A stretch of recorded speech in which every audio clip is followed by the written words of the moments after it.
Okay, so now coming to the keys concept for a project point of view, this is very important. They'll ask for Viva during a Viva. They'll ask this compulsorily. So what is a key? Key is an attribute or set of attributes to identify rows uniquely. Okay, that is in a particular table, right? So what is a key? Like, why do we have this key concept here? Like, suppose there are two students in a class whose name is same, okay, like Ravi, okay, right? So maybe we can identify with the help of initials, but sometimes if these two students, if they are not having initial, their only name is Ravi, okay, like student A, suppose Ravi, and student B is also Ravi. Okay, two students who share same name, right? Suppose if the register number is given same, okay, just write here, suppose 10101, and again for this particular student also, if register number is given same, so what happens?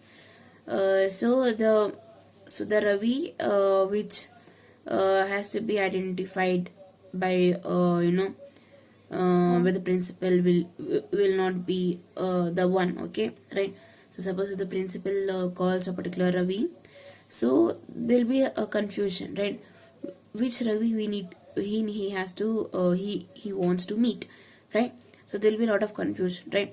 So this particular Ravi which he wants to meet can be identified with the help of register numbers, right? Register numbers will be given unique, right? We cannot give same, right? So I'll just write it here.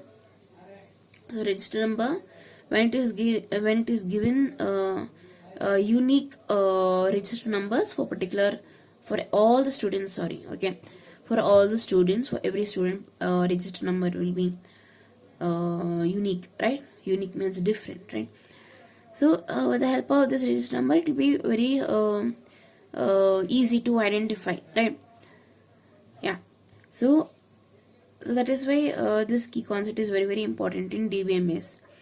Key is an attribute or set of attributes. Attributes is nothing but attribute which is a field, okay, or in this table if you can see this, all these are attributes. In entity relationship diagram also you might have studied about the attributes. Entities. Entity is nothing but a real world object. Attribute is nothing but it is a property of an entity, right?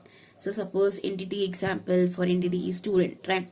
And what are the attributes for the entity student?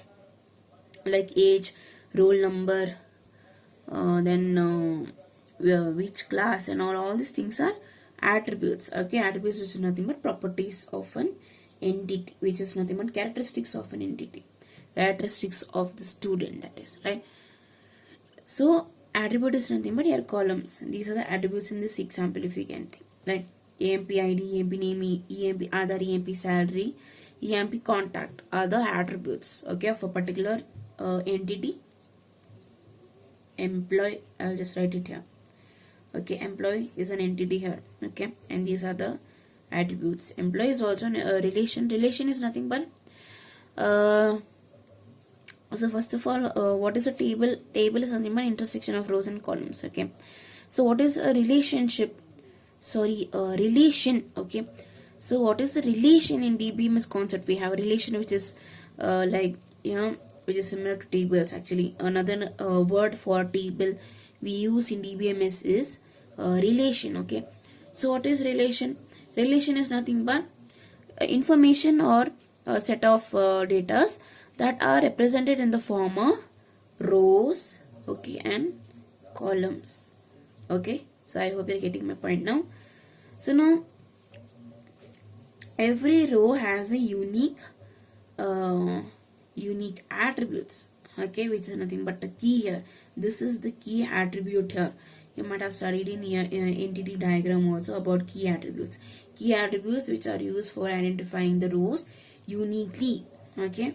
So every row will be given a unique number, okay, which is nothing but a key, right? So this will we'll go through this a little detail later. So for now we'll come to types of keys. So these are the types of keys. So what is the first one?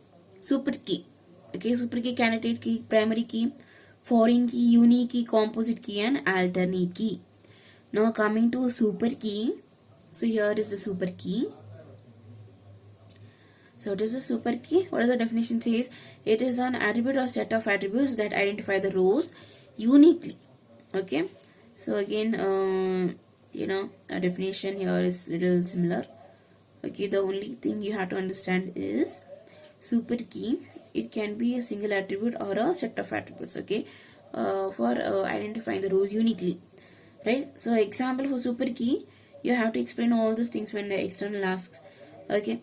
So example here is EMP ID. In this example, if you observe, we have attributes for an entity the relation name here is employee. Okay.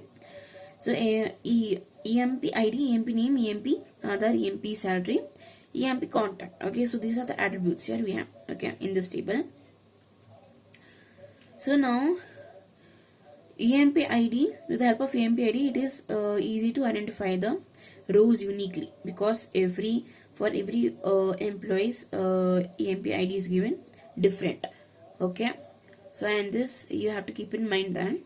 So whenever any like registration number for student or employee ID is given for a particular people, so that cannot be changed in future. Okay. And also no two people will be having same ID number. Okay. This also you have to keep in mind. Okay, na? So this you have to understand. So whatever ID number is given to you people, ID number, whether it is Aadhaar also or license number also, which is a key here. Okay, example for a key, right? So these things will be given unique for every individuals. Okay, na? So every person will be given individual unique values, that is values like for EMP ID, Aadhaar, license, etc. Okay, which is a key attributes here. Okay, in this example. So in future, so we will be following that. We will not be able to update. It will not be updated. These unique numbers will not be updated in future. So this you have to keep in mind. Okay, right? Yeah. So now EMP ID, with the help of EMP ID, we can identify each row, okay, uniquely, that is, right? So hence you can add this here as an example for super key. EMP ID comma EMP Aadhaar. Okay, EMP Aadhaar obviously.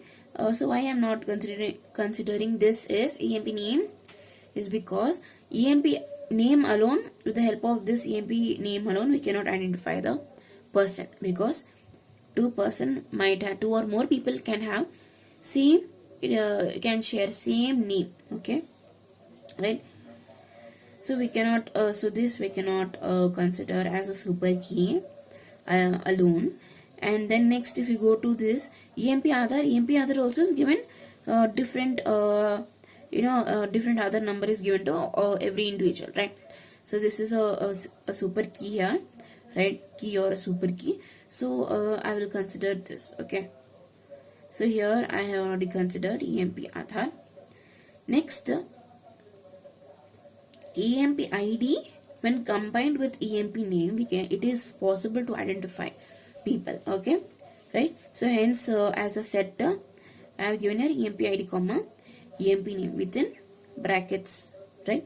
And comma EMP ID comma EMP Aadhaar. EMP ID along with EMP Aadhaar also, it is possible to identify people. Okay, or in this table it is possible to identify each row uniquely. Okay, or rows uniquely, right? So hence EMP ID comma EMP Aadhaar as a set of attributes as given in the definition, right? So next, EMP salary alone cannot be helpful for identifying the rows. So this also will not be considering as a super key, right? And then next, EMP ID when combined with EMP salary, okay, we can identify rows. So hence EMP ID comma EMP salary within bracket as a set, we can we can say that it is a super key. Okay, hence emp id comma emp contact, again as a set here, emp id comma emp contact. Okay, because see here emp, if we just take emp contact as a alone, so you can see that not every people have contact numbers, or not every people have email address, right? So it can accept null values. Maybe some people have, but maybe they have not entered, right? So there is a possibility that we cannot identify people, right? So same as for salary also, for previous example I'm saying, for salary also, when people join newly, right, in a particular organization or in companies, right, so maybe the salary will not be updated, right? So this particular column also can accept null values, right? So hence this is, you cannot just take this alone as a super key. So this is, so that is why we combine it with emp id and emp salary here, okay, which can be easy for identifying the rows, okay, or people. And same emp id comma emp contact, emp id comma emp contact, together when combined we can, it is possible for identifying a particular people. Okay, so I hope you understood this. So now next we'll go to candidate key. Candidate key is also almost similar to a super key. Okay, candidate key, which is a minimal set of super key. Okay, minimal set as in this example, no, we are not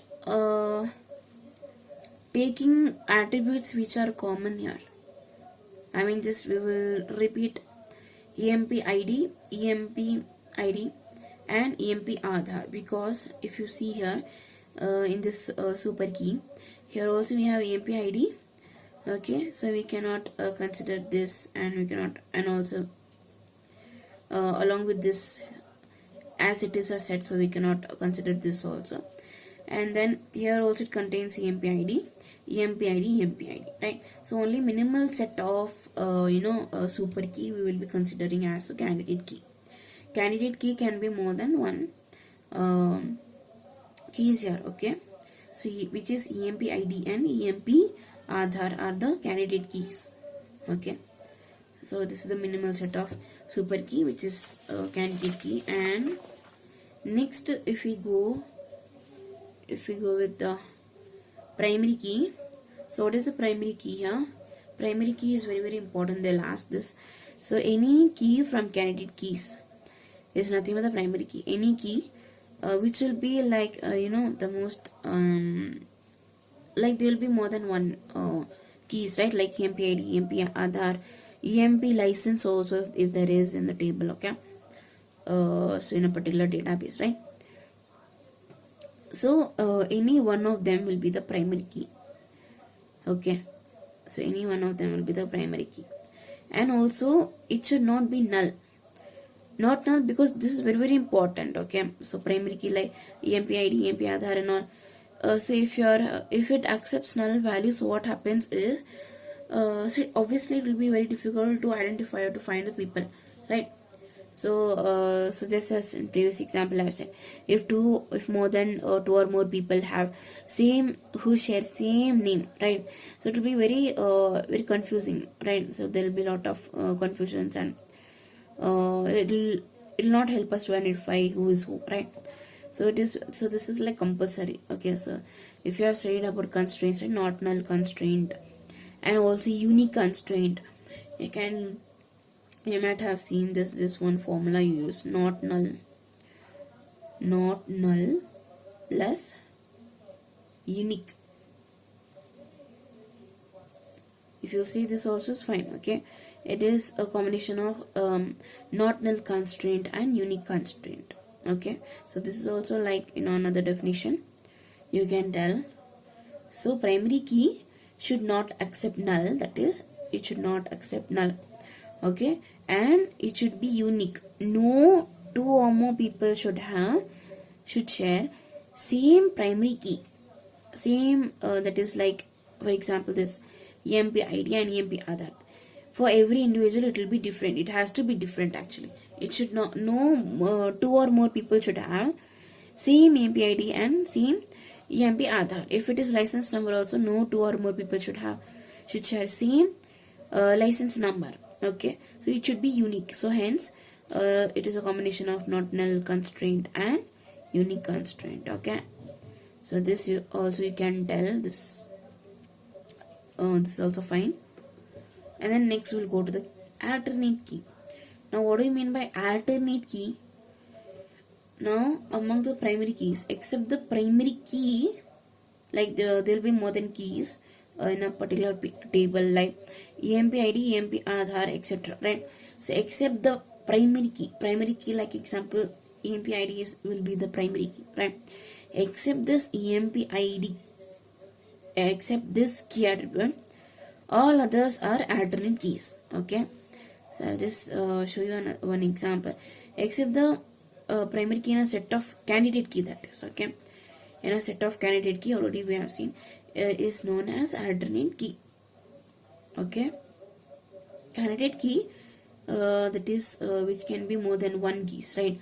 Like EMP ID, EMP Aadhaar, EMP license number if there is, right? So all these three things are candidate keys, which helps us for identifying the rows in a table. Okay, so among this candidate key, except the primary key, I will just write it here, then you'll get it. So I'll just write here EMP in short. I'll write so one simple. Okay, so I'll write here EMP ID, EMP Aadhaar,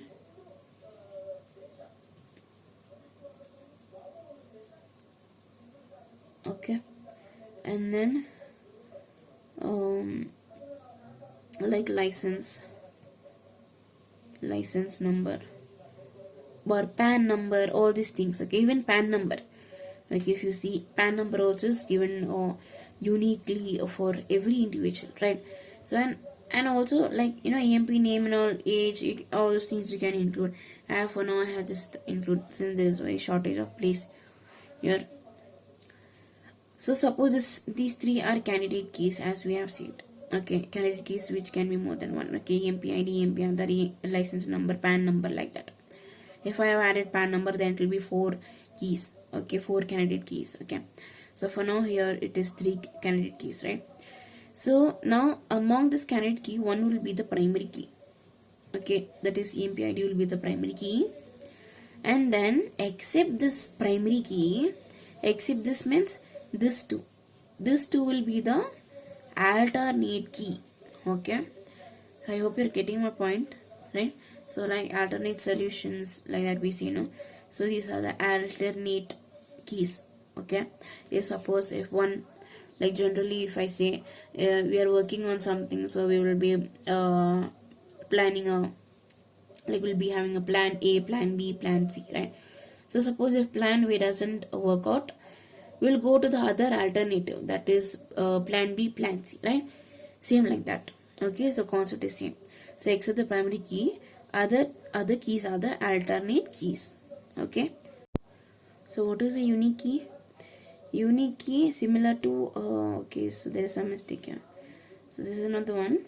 Unique key are attributes which can have unique values for every individual, but it can accept null characters. Okay, so this is actually wrong here.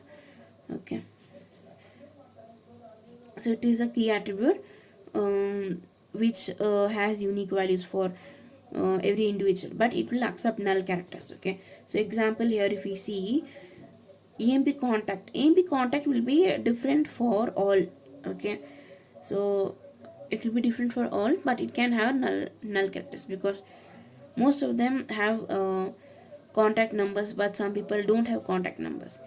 Okay, or sometimes we might have the case some case like some people have contact number, but it will not be updated in the table, right? So which is nothing but a null value that will be updating, right? So and same similar for emp email also. Okay, emp email. So email also will be different for every individual, right? Obviously. But it can, so this also can have a null value, null character, right? Because not all people have email IDs, right? Some people have, some people don't have.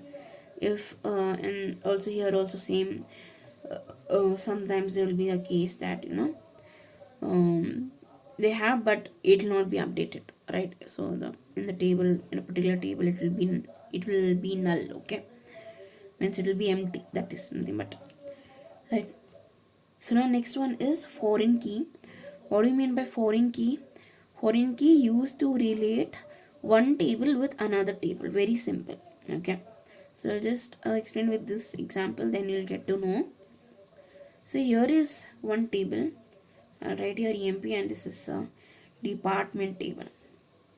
There are two tables, employee table and department table. Employee table, we have three attributes: EMP ID, EMP name, and department ID. In department table, we have three attributes: uh, department ID, department name, and then project title or project number, or as such you can add if you want. Okay, but just few attributes I have given here, right? So what happens here is, okay, so first, which is the primary key that you have to point it out. So EMP ID, in this table EMP ID is the primary key. Okay, and then in department table, department ID is the primary key, right? So now what happens here is, so there is a key. Okay, that is, you know so it so if we see the definition, used to relate one table with another, means there is some link between two tables. Okay, like here if you observe, there is a department ID, and here also we have department ID in department table, right? So foreign key is a key which points to a primary key of another table. Okay, that is also another definition you can follow. You can write, you can, or you can say, right? So foreign key is a key attribute, okay, which points to the primary key of another table, which is department table. Okay, so you can see that it is somehow linking to another table, right? So which is pointing to the primary key of this table, right? So this is the example for foreign key, and this is all about foreign key. Okay, so I hope you understood.